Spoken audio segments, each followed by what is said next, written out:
Jesus has gone up into a mountain with 3 of his guys. They're the guys that he tends to, when he just needs not the whole group, but just some of them, he tends to always take these 3 guys. He takes Peter, then he takes the 2 brothers, James and John. And this time they go up the mountain, and this is winding down. This is days, if not just a handful of weeks before Jesus is ultimately crucified. So life is winding down. They've been with Jesus, some of them for around 3.5 years, others probably closer to 3 years. So he goes up this mountain, and on this mountain, there's this amazing thing that happens. You ought to go home and read about it. It's called the Mount of Transfiguration. Jesus is there, and there's this heavenly meeting with him. And Moses comes and meets with Jesus. Elijah comes and meets with Jesus. These 2 really important people from Jewish faith history. And it's this kind of amazing scene. And I imagine Peter, James, and John all look like the Home Alone child when this is happening. Because it's incredible what's going on. And in fact, as they're there, Peter, as he so often does, says, hey, this has been amazing. We ought to build some temples, right? To kind of memorialize. I mean, let's build some temples so we can come back and relive this whole thing. And it's interesting, Jesus doesn't say anything. They just let the thing end. And at that point, even Peter doesn't have any words to say anymore. And so they come down this mountain after this hugely important religious high these 4 people have had. And as they come down the mountain, they hear arguing. And they see the other disciples there, and they see a crowd of people, and everybody's going back and forth, and they're not sure what's going on, and Jesus makes his way, the crowd parts. Finally, Jesus gets up to the scene of what's going on, and there's a father there. And his son is, in their language, he was controlled by an evil spirit, this unclean spirit, and he throws him down, and sometimes he throws him in the fire, and the boy's thrashing around. I don't know if that moment he's thrashing around, but it's this crazy, chaotic scene, and the father says to Jesus, here's what's going on. I begged your followers, your disciples, to force, that is, drive, cast out the evil spirit out, but they couldn't do it.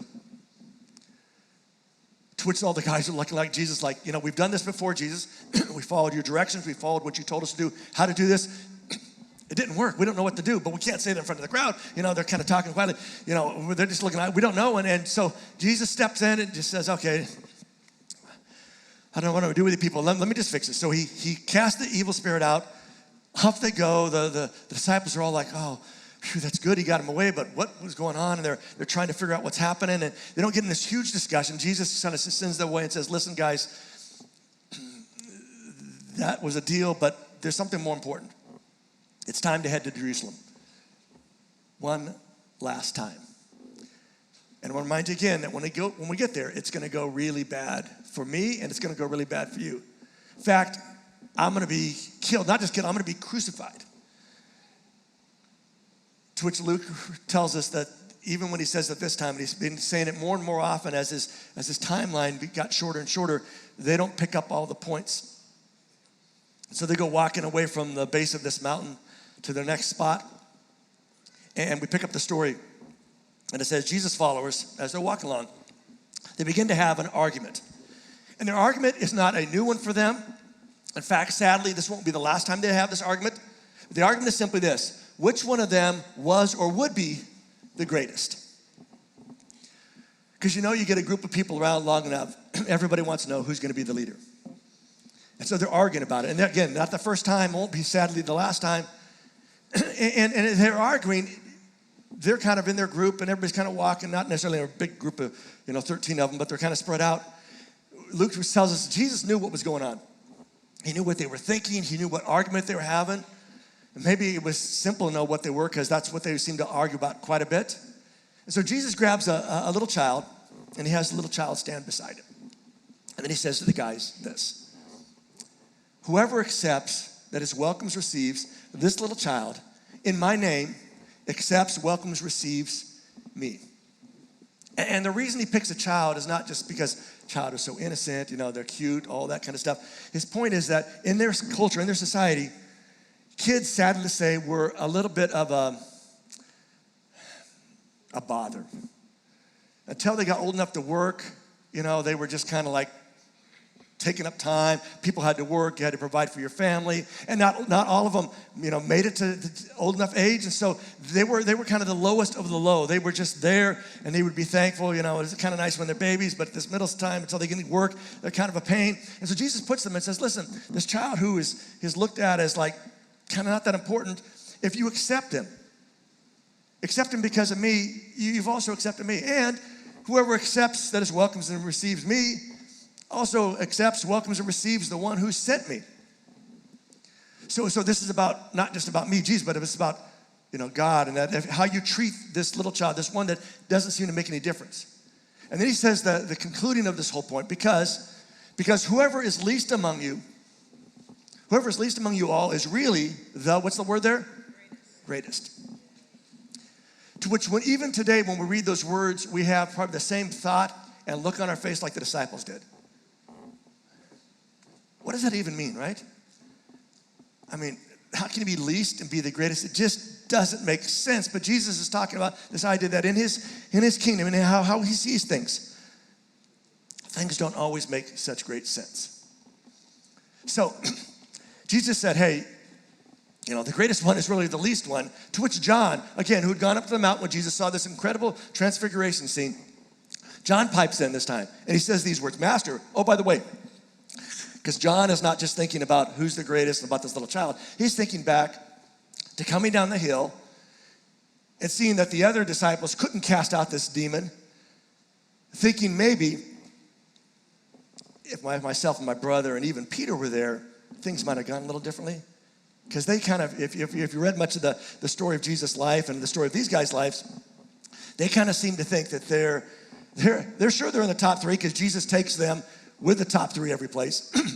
But also, they go and they try to get their place because they want to have those positions. So John says, listen, we saw someone using your name, Jesus, to force that has cast out demons.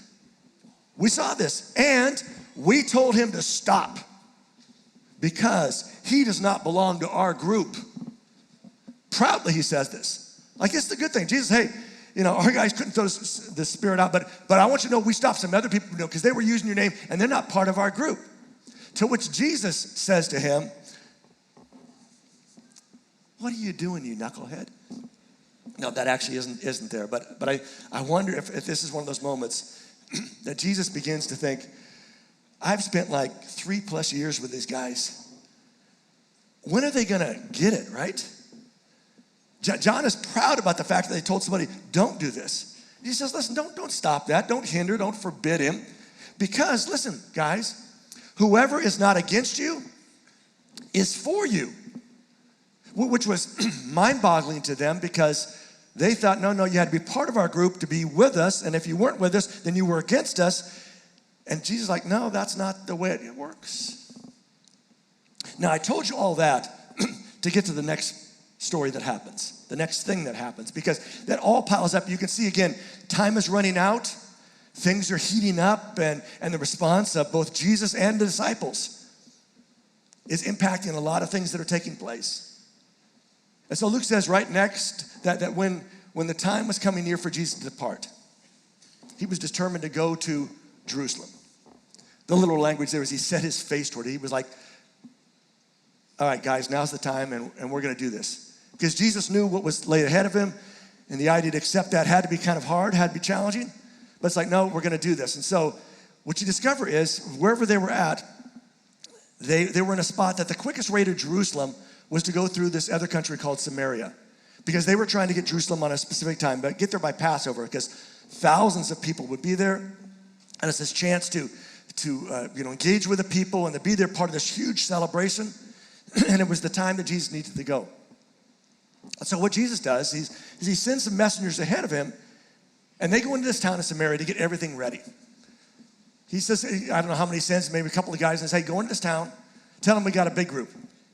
Whether it's just the 13 of them, maybe there's more other followers that are hanging around now. Maybe it's up to 20, maybe it's 30, maybe it's this big thing. And I remind you again, back then they didn't have hotels, but hospitality was and still is a thing in the Middle East. And this idea that if you have a stranger or traveler, you feed them a meal, you give them a place to stay, because if you were traveling as well, because a lot of people back then were, pretty mobile, moved around a lot, and so the idea that you did for somebody else what you hope somebody else would do for you. And so these guys go into the town to get stuff ready for him. But we're told that the people there would not welcome him. And the reason was because he was going to Jerusalem, because he's trying to get there for Passover. And these were Samaritan peoples, and Jesus and his guys were Jewish people, and they did not get along. Maybe the easiest way for us to understand how much they disliked each other would be to look at the current Middle East situation. How much Jews and Palestinians do not like each other, right? How much Ukrainians and Russians do not like each other, right? Because for them, it wasn't just this, they'd had battles over the centuries. Oh, thank you. Everybody say thank you, Timothy.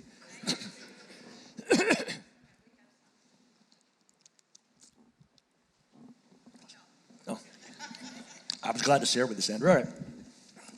It doesn't sound any better, but all right, here we go. There's just this huge dislike. It stems from years and years and years ago when they had this break religiously.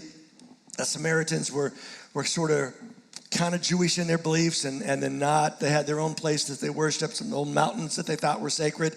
The Jews had some other places, and there was this battle, and they just did not get along in any kind of way. And for them, it was an offense that somebody would use their village, their country, as a place to try to get through quickly for these religious purposes. It was a slap in their face, because it's like saying, your faith isn't important, but we can still use your direction through it.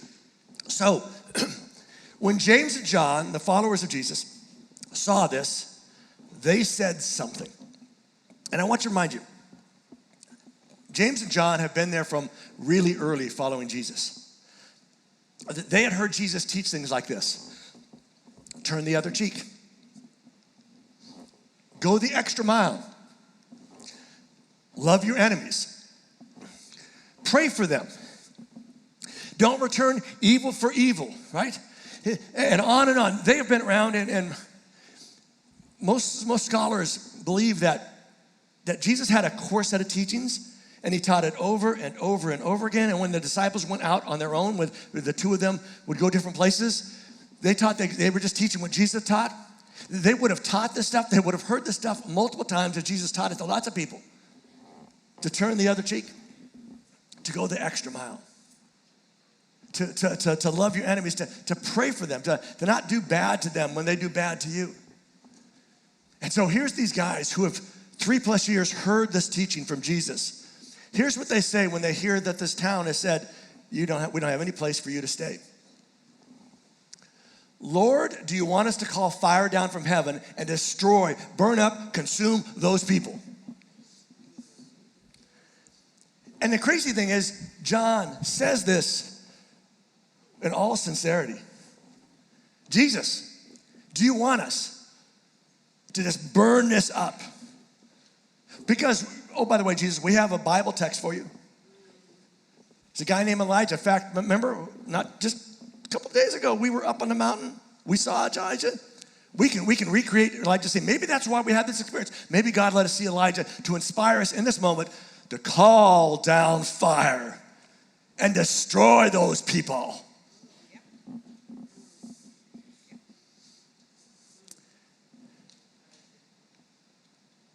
And I wonder if this, Luke simply writes, but Jesus. But I wonder if at this moment, Jesus wasn't like, I must be like the worst rabbi ever. I mean, over 3 years, I've been trying to get it to these guys, right? This is how we treat people, not like they treat us. We're different. We're doing things differently. My kingdom is much different from the kingdoms of everybody else, how this works. And I wonder if he thinks, what do I do? Because he knows he only has, literally at this point, days before he's going to die. He didn't have much chance to teach these. And how many times do you have to say this kind of stuff? Do I really want you to call down fire from heaven and burn these people? I mean, just obliterate them? I mean, where did I go wrong? Where have I missed the thing? I mean, just think of the stuff that's happened in the last few days, right? We've had this, this amazing mountain scene. We've had the disappointment for the disciples not being able to heal some. We've had this discussion about, what's greatest, because you guys keep arguing about who's greatest. And I keep telling you, it's not what you think it is. You tell me you're so glad that you told somebody else not to cast out demons. You're thinking that's going to make the guys that couldn't feel better? No, that's not how we do it. That doesn't mean they're against us. In fact, if they're not against you, they're for you. Don't make more than this than you think it has to be. And now, because they're not hospitable to us, your answer to that is to incinerate them? In fact, Luke finishes the thought, but Jesus, this way, he says, but Jesus turned, and what's the word there? Scolded them, right? Rebuked them. In fact, in the original Greek language, this is the same word Jesus used when he rebukes the evil spirits out of people. So it isn't like he kind of gets on him. He's like authoritatively gets on him, right? Now, I think it's interesting that neither Luke or Mark, who is we think is retelling Peter's version of stuff, how he remembers things, neither of them tell us what Jesus says when he scolds them. Because I think it was a scorcher. And while on some of the stuff they're pretty honest about, I think there's some stuff it's just like, no, this is, I mean, we already don't look good. Let's not compound the problem by actually having him say what he was thinking. But I have to imagine it was not pretty. Because even if you're not a religious person, but if you've been coming to church for a little bit of time and you're kind of maybe beginning to understand a little bit about Jesus, if you've read anything about Jesus, you go, I got the answer to the question, do you want me to call down fire from heaven, Jesus? I don't even need to know how you respond. The answer is no, right? Because that just doesn't seem to fit how Jesus operated, how Jesus lived his life. But the fact that these guys who have been closest to him, originally, I was hanging a little around time with him. The longer they're together, they go on trips together. They begin to basically live 24/7 or pretty close to it the last couple of years. How could they have missed? How could they have missed this such a key part of Jesus' teaching?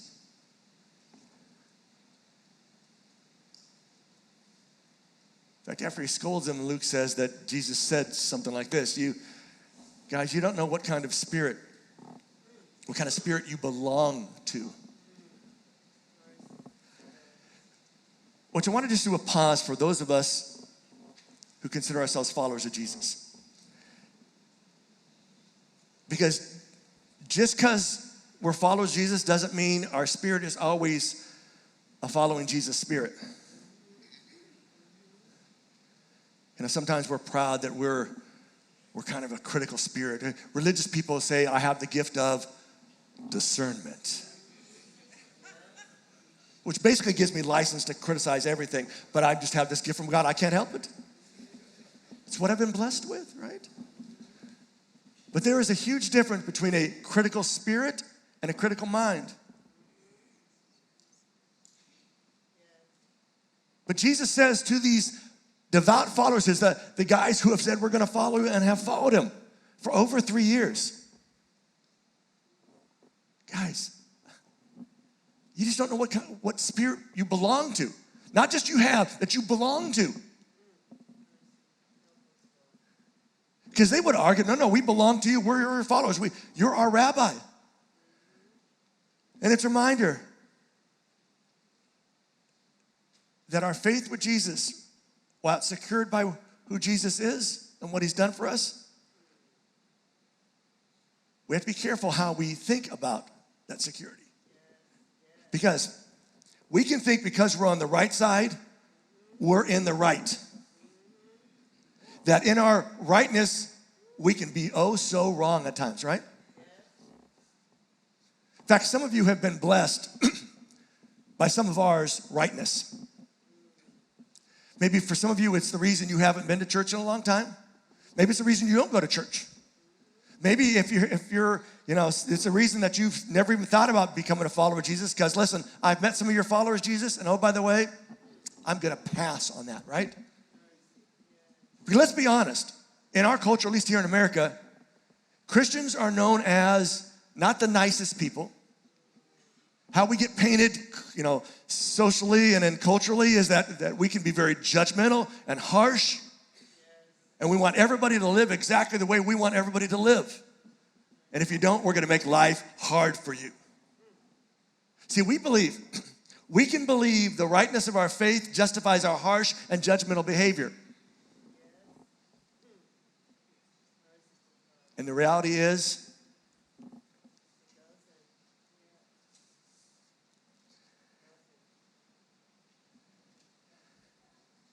I think sometimes we need to stop and maybe hear that word from Jesus that he said to John. Do you really know what spirit you belong to at this moment?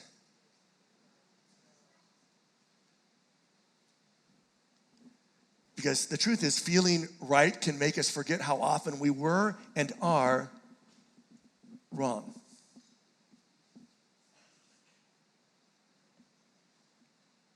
Because we've been wrong before, haven't we? Anybody here never been wrong? Raise your hand, nice and proud. Never wrong? All right. Good luck with that. I mean, just think about your life for a moment. When you were 13 years old, there were some things you thought you had really figured out, right?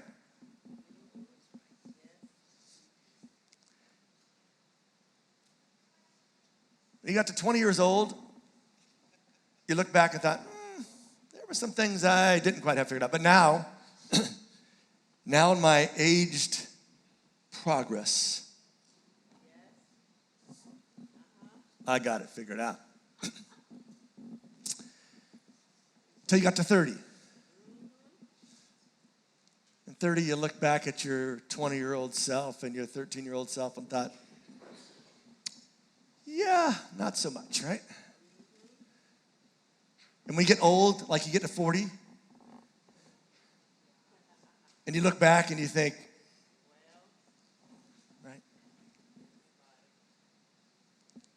And I would just simply say honestly to any of us, whether you're religious or not, any of us who think that we have never been wrong or we're rarely wrong, in fact, we're not wrong enough to really make even a big deal out of it,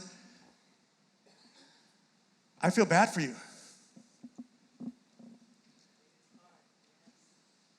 Because if you haven't changed over the course of your life,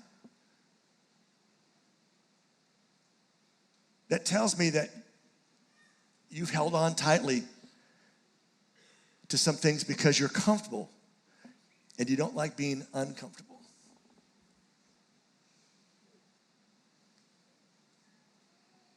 We'll get back to that in a second. Let me just say something maybe to those particulars of us that are Seventh-day Adventist Christians, right? There's a famous line that has been around in our church group for lots of years, and it's this. Everybody say it out loud with me. Say it like you mean it. Right? We have the truth. And so often I've heard it said proudly and strongly and fearlessly.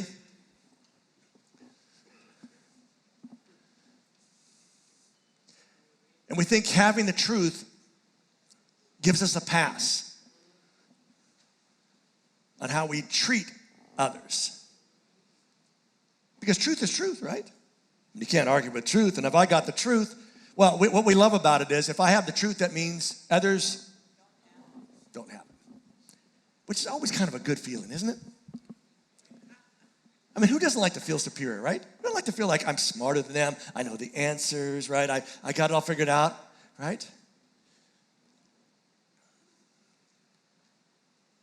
It's funny that those of us, or those of you, I should say, not us, because I haven't been, but those of you that have been like lifelong Adventist, maybe generationally Adventist, this whole idea of we have the truth, just got to hold to the truth, don't question the truth.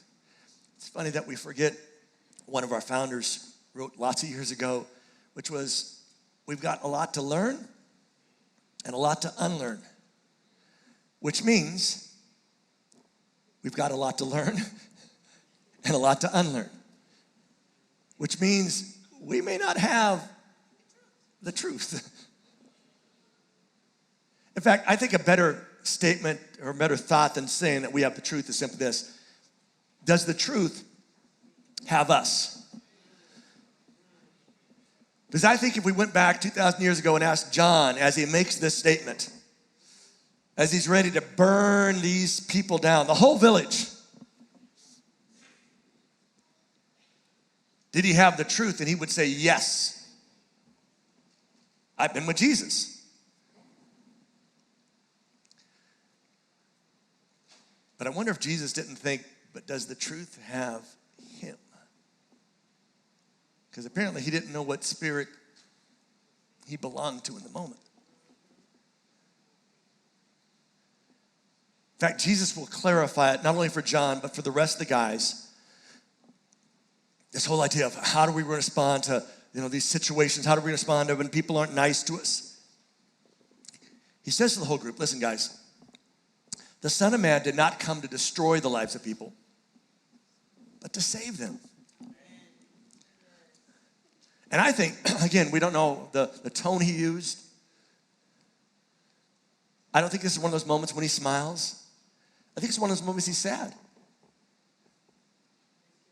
Because again, he has literally poured his life. He has spent his time trying to get this group of 12 guys ready to carry this thing on after he dies. And after he's resurrected, and after he goes back to heaven. And here they are, literally days away. And one of the self-professed leaders can't get this right. And he's like, the Son of Man, this is an Old Testament thing calling about the Messiah that Jesus applies to himself in order to help the Jewish folks understand the role that he's taking. But it's one of this, I didn't come to destroy the lives of people. That's not Jesus' goal for the people back then. It's not Jesus' goal for people today. Following Jesus is not about destroying our lives. It's about saving our lives. And some of us understand that in different ways than some of the rest of us. Because some of us, literally, it has been a life-saving decision, choice to follow Jesus. Because of the path we were heading on, the things we were doing, the situations we were around, the stuff we grew up with, the choices we had made.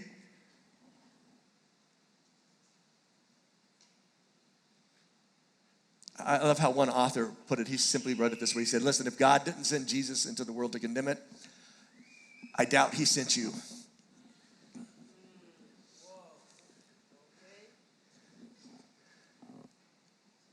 Because again, we have a reputation.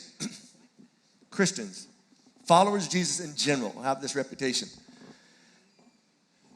that we kind of enjoy condemning people and stuff that we think is wrong. Because we're standing up for the faith. And it seems like Jesus was saying, we don't always need to stand up for the faith. Faith can stand on its own.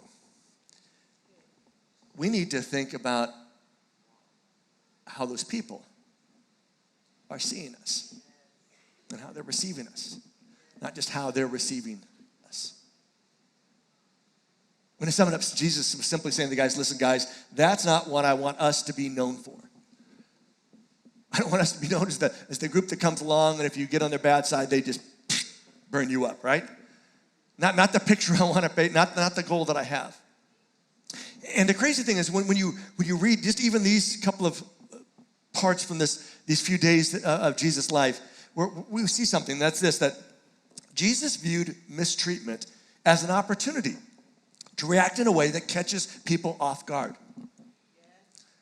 I mean, you begin to think about all the teachings he has, right? Turn the other cheek. Because what people expect when they slap you on one cheek is for you to slap them back, right? To go the extra mile. That was specifically to the Roman guards who had the ability under their law to force any of us to throw down stuff and say, carry this, and you had to take it a mile. But to go an extra mile, because they expected when he got to the mile, they would exact steps, drop it, and go, I'm done, I don't have to do any more. To love our enemies is not what our enemies expect. To pray for them. And to catch them off guard is about this idea about by responding to others like our Father in heaven did and does to us. Because sometimes it's easy to forget in all of our rightness the source of the ultimate rightness in our life. And that's a God who really does love us. Who loved us enough to die for us.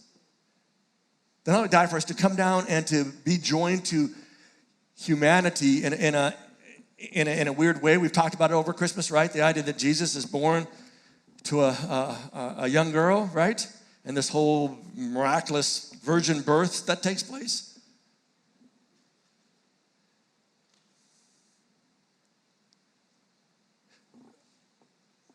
But to respond not just humans do, but even how we typically do. But to respond the way that Jesus tried to get his followers back then, and I think even today, to respond to others. See, one of the things that happens for us is that when things don't go our way, when they're out of control, or at least out of our control, we have a tendency to react as if God isn't. That God isn't involved, that God doesn't care, that God isn't in control, right? And apparently John, 2,000 years ago, thought Jesus needed a little help because he was not in control of the situation. That when things are out of control, what we do is we tend to react like everybody else. And one of the things that pops through, again, just in the little bit we saw today, but if you read the whole life about Jesus, is simply this, that Jesus lived life assuming that his heavenly Father determined outcomes. That Jesus had this faith. This faith that said, I'm not going to worry about this. I'm gonna do the right thing. I'm gonna treat people the right way because that's what I came for. But also, I trust that God will figure this all out. That God will ultimately determine how this all kind of works out. In fact, if you've been around a church long enough, there's a passage you may even have memorized from a guy named Paul who comes along later after the original disciples, but becomes another follower of Jesus. Got a great story of he's on one side and how he flips to another side and how his whole worldview is thrown upside down. But he's got this line that's buried. In fact, some of you have it memorized. It comes in this letter he writes to the Romans, chapter 8, verse 28, which simply says that all things work together for good. All things God brings together for good to those that love him. That those that are part of his plan, part of his process, it goes on. That it's this idea that God can take even the stuff that's out of our control, the stuff that frustrates us, the situations and circumstances where we feel like we need to do something, and he can make them still work out even without our involvement in working them out. See, what if our reactions reflect our confidence or lack of it in God? What if they reflect who we believe controls those outcomes? What if the reason we want to respond is we don't want them to get away with it? We don't want them to get away with it. We have to show them. We have to show them that they can't disrespect us. That's been a big thing in our culture, right? Don't show me disrespect, because if you disrespect me, I'll have to do something to show that you can't disrespect me. What if it's about none of those things? What if it's about who we ultimately believe is in control of all these things? Not control in every little detail, but in control enough that he can take and turn even the bad stuff into something that's ultimately good stuff. Luke simply finishes this running thought this way, that then, after John says, let me fry him, and Jesus is like, oh, no, what are you guys doing, right? That they just simply go on to another town. Which I love, because who would have thought there was another town they could go to, right? Apparently Jesus did. And now I think to this next year that comes up in us and why this is also important. Because this next year, all of us will have multiple opportunities to either respond or pre-decide how we're going to deal with those moments. Because none of these things will be a shock to you. I mean, you may be shocked that it came from that person or in this setting, but none of this stuff will be a shock. We know we're going to have political discussions. We know we're going to hear people babble stuff that seems like the most idiotic, stupid, something that somebody with half a brain ought to be able to figure out.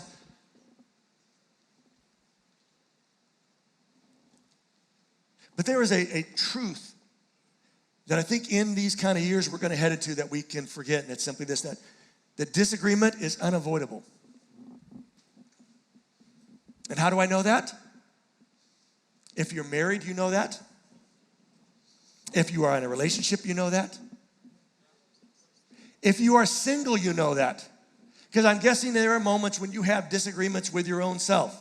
Anybody with me on that? So disagreement is unavoidable. In fact, disagreement is not bad. You know, sometimes when I'm doing premarital counseling, we'll get into talking about, do you ever have disagreements? Oh, no, we never disagree about anything. It's so amazing. Just love, everything just smooth. And it's like, we all think that's a good thing. And we think it's a good thing because there's no tension, no problem. But the problem is, there have to be disagreements. It doesn't mean that disagreements are bad. In fact, disagreements give us a chance to say, okay, we're going to see things differently. Can we figure this out? Can we work out a way? Can we work out a compromise? Can we work out a decision? Can we decide what's really important and what's not that important? But while disagreement is unavoidable, division is a choice.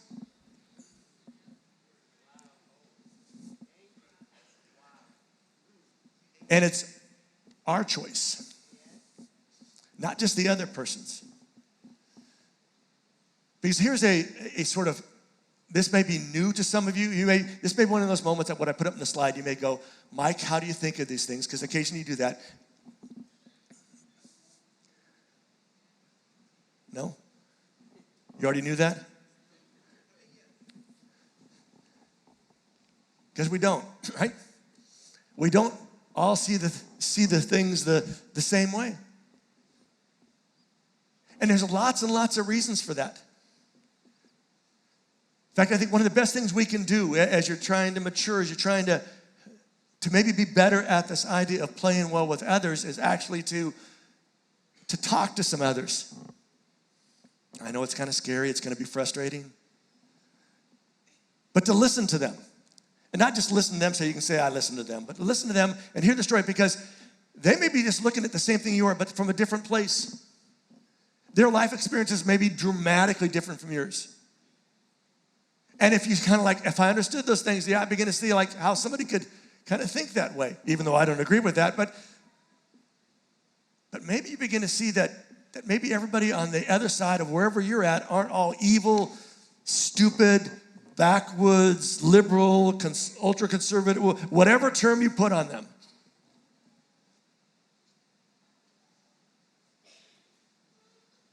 Let me ask you a couple questions as we wrap this up. Well, what if it's okay to disagree?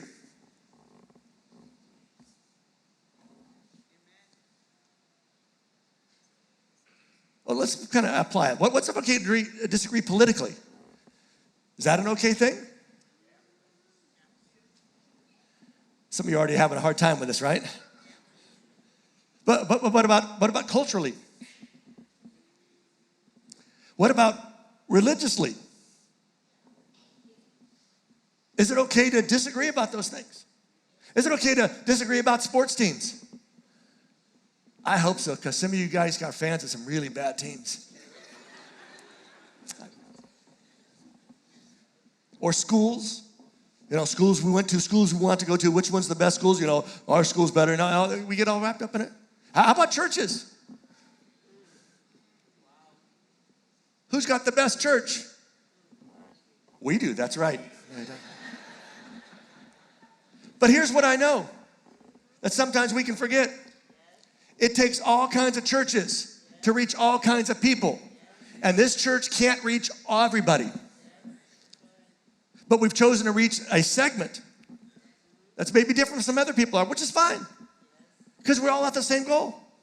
Trying to help people experience God, connect with God. So what if it really is okay to disagree? And we can have this list and we can all be kind of here, laugh and think, oh yeah, that's fine, yeah, you know, we're good. But here's the reality. For all of us, our how the world works box makes sense. Right? Because we all have a how the world works box. Some of us have really crafted it well. We've done research. We have articles, we have statistics. One of my sons is this way. He'll bring up some topic and he'll say, have you read about this? And he's obviously read about it. I haven't had a chance to read about it. I haven't thought about reading about it, but you know, he's all, so it makes, you know, hey, because I've read about it, see, I'm more up to speed on it. That's a whole other topic. I don't know why I brought it up, but it's a reminder that we have these boxes, right? And our how the world works box makes sense to us, but it doesn't make sense to everybody. And we get uncomfortable with that because we like our box, because some of us have spent so much time crafting a box that when anything disturbs it, it's like, no, this is how it has to be, this is how it has to stay.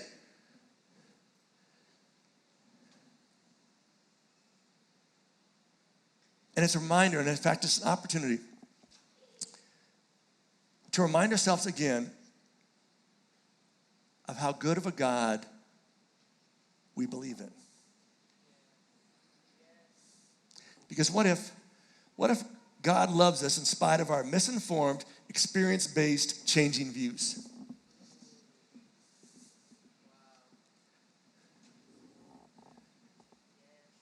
Not just them, right? Because we know they're misinformed. And we hear their stories and we think, well, that's experience-based, but not everybody has experience, so I don't have to listen to you, right? And you're changing views, you know, it used to be this way, now this way, but let's not worry about them. Let's just worry about us, all right? And what if that's true? What if God really does love us in spite of our misinformed, experience-based, changing views?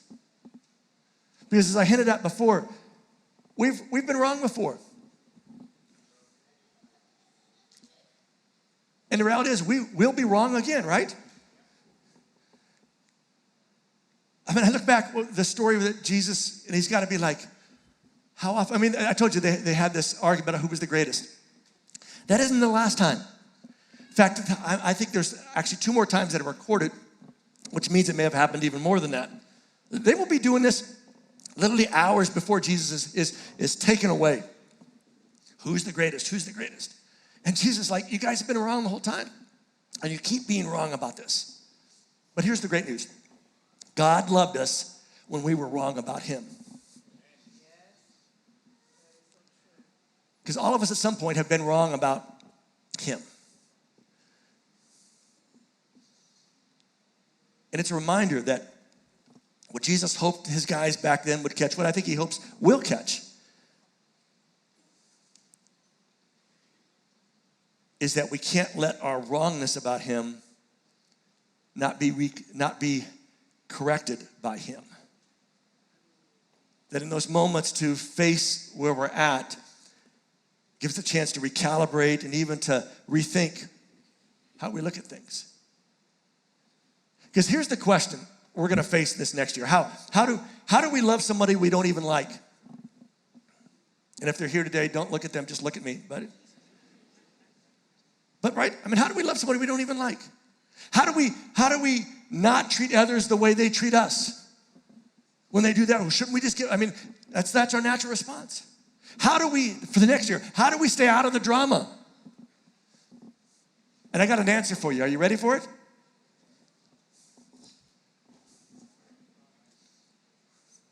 Right? It's hard. But hard should never be the excuse for not doing the right thing. Not only is it hard, it's also the reality that we need help. We need outside help. We need not just us making some choices. We need God somehow doing something inside of us that is beyond any of our capabilities. Even Jesus' 12 closest followers needed that after spending all that time with him.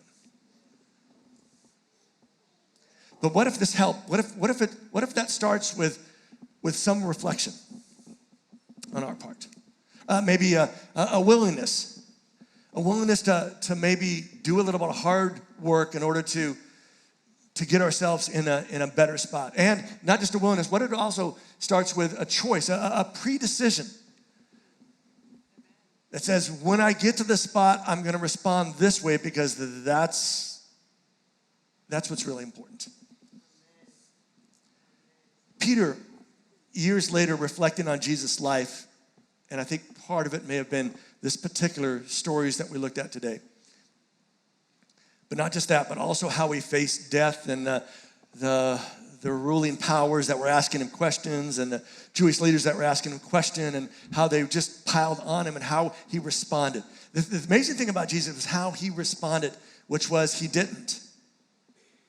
Peter, years later, he's reflecting this as he writes this letter to Christians that would be read in lots of different churches. As he thinks back on this, he writes this. He says, people insulted, that is abused, reviled Christ. That people just had this issue with Jesus. But, he writes, he did not insult, he did not abuse, he did not revile them in return. This is something that sticks out with Jesus years later, or with Peter years later. He thinks back and they were mean to him, but Jesus wasn't to them. Christ suffered, but he did not threaten. And I love this line. He let God, the one who judges rightly, take care of him.